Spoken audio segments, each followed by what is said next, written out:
Hi guys, this is Shagun. Welcome to the Sky Trapper, a new educational learning platform. I started a series of major international organization which is important for all government exams as well as your general knowledge also.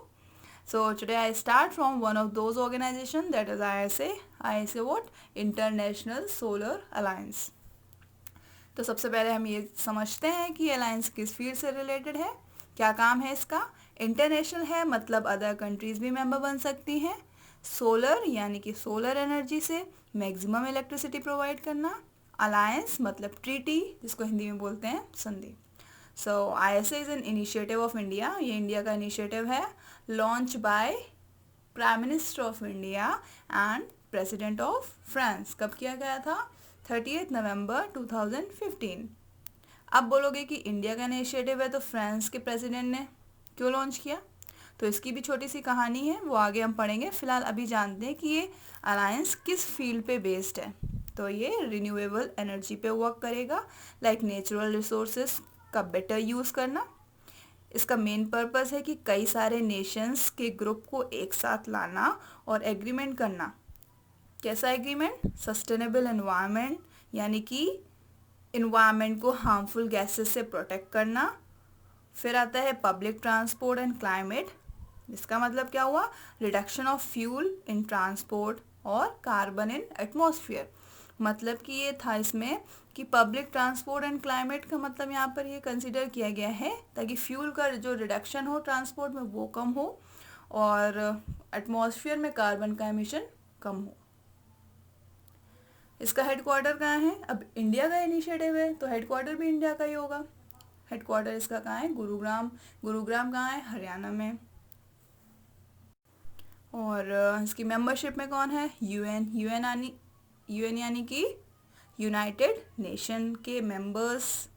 तो United nation के members, अभी तो United nation के 193 members हैं and they have membership of N alliance. उनके पास इस alliance की membership है। ये तो बात हो गई यूएन के मेंबर्स की। अब बात करते हैं आईएसए की मेंबर्स की, जो कि बहुत इम्पोर्टेंट है। चलो देखते हैं आईएसए के मेंबर्स के बारे में। मेंबर्स आईएसए के टोटल 121 मेंबर हैं, जिसके लिए कहा गया है कि यूनाइटेड नेशन के बाद ये दूसरा ऑर्गेनाइजेशन है जिसके मैक्सिमम मेंबर है कंट्रीज़ हैं। तो ये 121 कंट्रीज़ कौन सी हैं? ये वो कंट्रीज़ हैं जो Tropic of Cancer and Tropic of Capricorn के मिड में लाया करती हैं या फिर इन दोनों लाइनों से होकर गुजरती हैं। आई होप सबको पता होगा कि Tropic of Cancer and Tropic of Capricorn क्या होता है। ये ज्योग्राफी का टॉपिक है, फिलहाल उसको हम उस क्लास में डिटेल में समझेंगे। अभी के लिए इतना जान लो कि जो अर्थ होती है उसमें 3 हॉरिजॉन्टल लाइन होती हैं। पहली जो सबसे ऊपर है उसे ट्रॉपिक ऑफ कैंसर बोलते हैं, फिर जो मिडल में आती है उसे इक्वेटर, देन उसके बाद सबसे नीचे जो होती है उसको ट्रॉपिक ऑफ कैप्रिकॉर्न। नीचे का मतलब यहाँ साउथ डायरेक्शन से है, ऊपर का मतलब नॉर्थ डायरेक्शन से है। बिल्कुल बेसिक से समझो, ठीक है। ट्रॉपिक ऑफ कैंसर ऊपर है यानी नॉर्थ साइड में, इसलिए इसको कहा जाता है Tropic of Cancer is the most northern latitude on earth where the sun can directly appear overhead. ठीक है। अब लैटिट्यूड का मतलब यहाँ पर क्या है? हॉरिजॉन्टल लाइन, जिसको अभी हमने हॉरिजॉन्टल लाइन बोला था ना, वही लैटिट्यूड है। लैटिट्यूड और लॉन्गिट्यूड दो होते हैं, लॉन्गिट्यूड यानी वर्टिकल और लैटिट्यूड यानी हॉरिजॉन्टल। और यहाँ पे सूरज की किरणें बहुत तेज पड़ती हैं। इसी तरह ट्रॉपिक ऑफ कैप्रिकॉर्न जो कि most southern latitude on earth where sun can directly overhead. अब शायद समझ आ गया होगा कि क्यों इन्हीं कंट्रीज़ को फोकस किया गया था इस अलायंस में, है ना? क्योंकि इन दोनों के बीच जो भी कंट्रीज़ आ रही होंगी वहाँ पे सन रेज डायरेक्ट पड़ेंगी, क्योंकि हमारा मेन पर्पज़ है सोलर एनर्जी। यही वजह है कि इन कंट्रीज़ को सनशाइन भी बोला गया है। अब बात आती है वो कंट्रीज़, क्या वो जो कंट्रीज़ इस लाइन में यानी ट्रॉपिक ऑफ कैंसर और कैप्रिकॉर्न के बीच में नहीं लाया करती, क्या वो इस अलायंस के मेंबर नहीं बन सकती? ज़रूर बन सकती हैं, इसका बेनिफिट भी ले सकती हैं, बस वोटिंग राइट्स नहीं होंगे उनके पास। वोटिंग राइट्स यानी कि अगर किसी कंट्री ने कोई प्लान रखा है, मतलब आईएसए की मीटिंग में, तो ये जो अदर कंट्रीज़ हैं, these members have no right to vote either in favour और इन अगेंस्ट, मतलब जो भी कंट्रीज जो लाई नहीं करती हैं उनके पास वो इस अलायंस का बेनिफिट तो उठा सकती हैं, लेकिन उनके पास वोटिंग राइट्स नहीं होंगे। अब बात करते हैं रेटिफाइड एंड प्रोस्पेक्टिव मेंबर्स की। रेटिफाइड मेंबर्स मतलब वो होते हैं जिन्होंने ये ऑफिशियली एक्सेप्ट किया हो, ये क्या मतलब ये अलायंस ऑफिशियली एक्सेप्ट किया हो, और प्रोस्पेक्टिव मेंबर वो जिन्होंने नहीं किया है। तो ऐसे 55 रेटिफाइड मेंबर कंट्रीज़ हैं, जिनमें से पलाऊ एक नया मेंबर जुड़ा है इस अलायंस में। तो ये वर्ड मैप है, इसमें चेक कर लेना कि कौन कौन सी कंट्रीज़ कहाँ लाई कर रही हैं, कहाँ पर ये तीनों लाइन हैं। इसको अभी जूम तो कर नहीं सकते, कमेंट बॉक्स में पीडीएफ पिन कर दिया है, उसमें उसको डाउनलोड करके कायदे से देख लेना, ठीक है। फिलहाल के लिए अभी इस मैप में देखो, लेफ्ट साइड में सबसे पहले सबसे ऊपर ट्रॉपिक ऑफ कैंसर है, फिर नीचे इक्वेटर है, देन सबसे नीचे क्या दिख रही है, ट्रॉपिक ऑफ कैप्रिकॉर्न। इंडिया से देखो कौन सी लाइन होकर जा रही है, ट्रॉपिक ऑफ कैंसर जा रही है। एग्जाम में ये डायरेक्ट क्वेश्चन आता है कि इंडिया से कौन सी लाइन गुजरती है, और ये भी पूछते हैं कि उस लाइन में कौन कौन से स्टेट आ रहे हैं, ठीक है। तो चेक कर लेना अच्छे से, फिर इसके मेंबर्स जो इनके बीच में आते हैं वो देखते हैं। तो ये कुछ मेंबर कंट्रीज़ हैं, ऊपर वाले सारे प्रोस्पेक्टिव मेंबर हैं, इनमें से मेन देख लो, like Algeria, Cambodia, Cuba, Egypt, Japan, Lebanon, Namibia, Netherland, UK, etcetera etcetera. फिर नीचे रेटिफाइड कंट्रीज़ हैं, अभी तो बताया था रेटिफाइड कंट्रीज़ कौन सी होती हैं। उनमें से Australia, Bolivia, Bangladesh, India, Brazil, France, Madagascar, Mauritius, UAE यानी यूनाइटेड अरब एमिरेट्स, नाइजीरिया जिसको नाइजीरिया भी बोलते हैं, श्रीलंका, वेनेजुएला। इन सारी कंट्रीज़ को एक बार मैप में देख लोगे तो प्रॉब्लम नहीं आएगी। इन सब के अलावा 55 कंट्रीज़ और हैं, जिनको मिला के टोटल 121 मेंबर कंट्रीज़ बन जाती हैं, जिनमें से इरिट्रिया और सैंड किट्स न्यू मेंबर्स हैं, ठीक। तो चेक कर लेना एक बार वर्ल्ड मैप में, तभी याद रहेगा कि कहाँ पर कौन सी लाइन है, कहाँ पे कौन सी कंट्रीज़ है। तो बहुत ज़रूरी है वर्ल्ड मैप चेक करना, ठीक है। चलो, तो अभी तक हमने बेसिक इन्फॉर्मेशन ले ली है, जो कि हमारे ऑप्शनल एग्ज़ाम्स के लिए तक तो ठीक है, लेकिन रिटन एग्जामिनेशन के लिए नहीं। तो थोड़ा डिटेल में जानते हैं।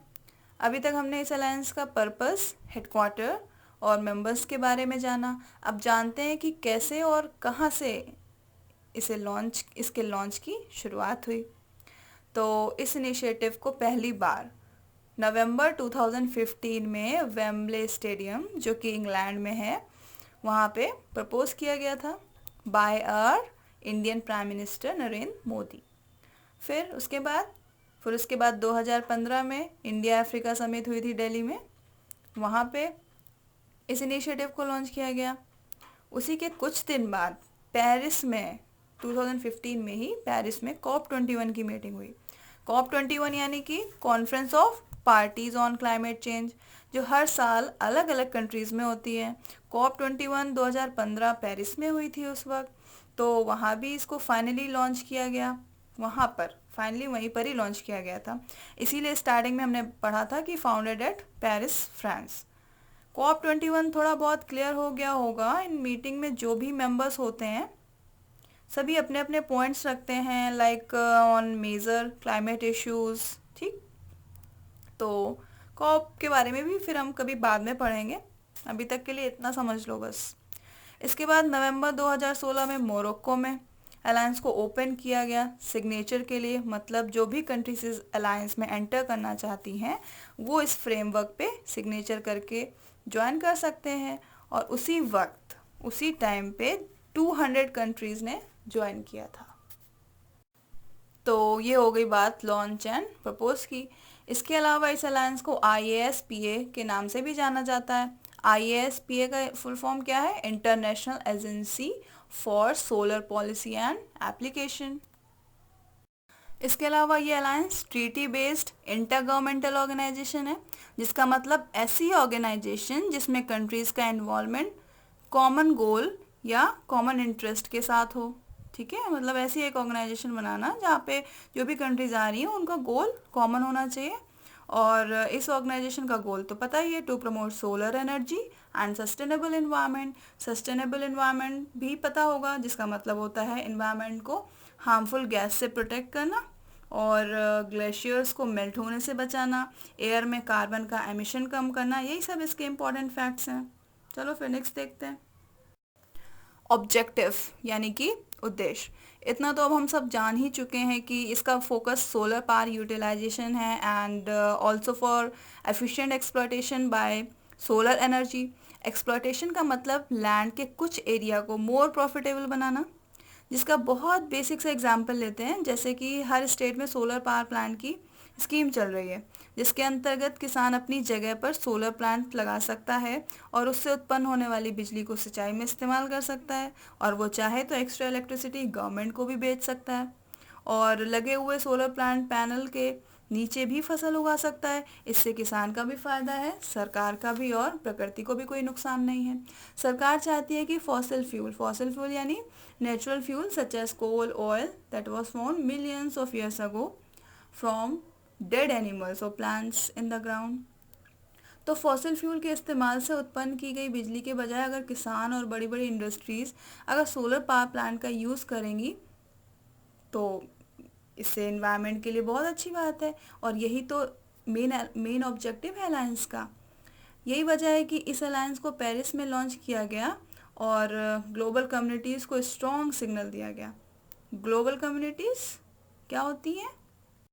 यानी ऐसे नेशंस जो socially, economically and politically interdependent हो।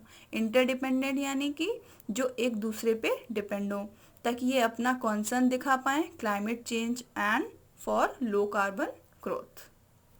समझ में आ गया इसका ऑब्जेक्टिव और क्यों पेरिस में लॉन्च किया गया था। ग्लोबल कम्युनिटीज़ का मतलब क्या होता है, इंटरडिपेंडेंट का मतलब क्या होता है, ठीक है।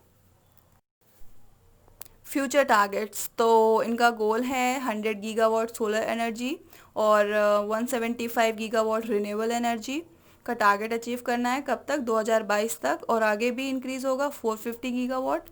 और दूसरा टारगेट है एमिशन यानी कि कार्बन एमिशन, जो कि फॉसिल फ्यूल से होता है, उससे भी 33 से 35% तक रिड्यूस करना है 2020 तक, और उन गांव तक बिजली पहुंचाना है जहां अभी तक बिजली नहीं पहुंची है। इंडिया ने पेरिस समिट 2015 में ये भी कहा था कि 40% इलेक्ट्रिसिटी वो बिना फॉसिल फ्यूल के इस्तेमाल से जनरेट करेंगे। कब तक करेंगे? 2030 तक। तो ये तो बहुत अच्छी बात है। जैसे कि आजकल हम सुन रहे हैं, लॉकडाउन में हम घर से हिमालय देख पा रहे हैं, वैसे 2030 तक बिना बिना लॉकडाउन के देख सकेंगे, है ना। तो ये तो बहुत अच्छी बात है। चलो नेक्स्ट देखते हैं। चलो अब आगे बढ़ते हैं। देखो, प्लानिंग हो गई, लॉन्च भी कर दिया, फ़ायदे भी पता चल गए। अब क्या करना है? इम्प्लीमेंट करना है। तो भैया इम्प्लीमेंटेशन के लिए तो पैसे चाहिए। बातें तो बहुत बड़ी बड़ी कर ली, पहले सोलर पावर प्लांट इंस्टॉल तो हो जाए, फिर देख लेंगे 2030 तक क्या होता है। तो सबसे पहले इंडिया ने फ्रांस के साथ मिलके उन नेशंस को इनवाइट किया जो भी इसके मेंबर्स हैं, और कहा भैया फैसिलिटी तो दो इंफ्रास्ट्रक्चर की, ताकि हम सभी अपने प्रोजेक्ट्स को अच्छे से इम्प्लीमेंट कर पाएँ, है ना। फिर उसके बाद 2016 में वर्ल्ड बैंक ने भी फिनेंस किया ताकि ये ऐसे अपना गोल अचीव कर पाए। कितना फिनेंस किया? More than 1000 billion US dollar. और ये बात हम पहले ही बता चुके हैं कि 52 कंट्रीज रेटिफाई कर चुकी हैं, क्योंकि भाई एग्रीमेंट तो 200 कंट्रीज ने साइन किया था ना। तो उनमें से कुल 74 देशों में से 72 देश ऐसे हैं जो रेटिफाई कर चुके हैं। और फिर उसके बाद 2018 में अबू धाबी में वर्ल्ड फ्यूचर एनर्जी समिट हुई थी। वहाँ पे हमारे पीएम अनाउंस कराए थे कि $350 मिलियन सोलर डेवलपमेंट को फिनेंस करेंगे सोलर प्रोजेक्ट्स के लिए। तो ये थी इनकी अभी तक की प्रोग्रेस। ज़्यादातर स्टेट में सोलर पैनल वाली स्कीम चल रही है, जैसे कि राजस्थान में कुसुम योजना, यूपी यानी उत्तर प्रदेश में अटल सोलर पैनल योजना, इसी तरह से महाराष्ट्र में भी। और अभी करंट में की न्यूज़ है कि आईएसए की सेकेंड असेंबली बनाई है, जो कि सुप्रीम डिसीजन मेकिंग बॉडी है आईएसए की, and it also gives direction in various administrative and financial related issues.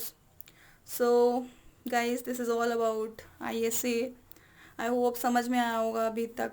कोशिश तो मैंने पूरी की है। वैसे इतना कुछ था नहीं, लेकिन हाँ जानना ज़रूरी है हर एक ऑर्गेनाइजेशन के बारे में अच्छे से। वन डे एग्ज़ाम्स के लिए तो नहीं, लेकिन जो रिटन एग्ज़ाम्स होते हैं लाइक स्टेट पीसीएस का जो मेंस होता है, आईएएस के एग्ज़ाम्स होते हैं, इनके बारे में इन एग्ज़ाम्स के लिए तो हमें डिटेल में पढ़ना ज़रूरी है ना। तो फिर जो भी क्वेरी हो इस टॉपिक से रिलेटेड या फिर कोई और कमेंट बॉक्स में पिन कर देना, ठीक है। और अगर मेरा इनिशिएटिव अच्छा लगा हो तो वो भी बता देना, ठीक है। फिर मिलते हैं नेक्स्ट क्लास में नेक्स्ट ऑर्गेनाइजेशन के साथ। Thank you.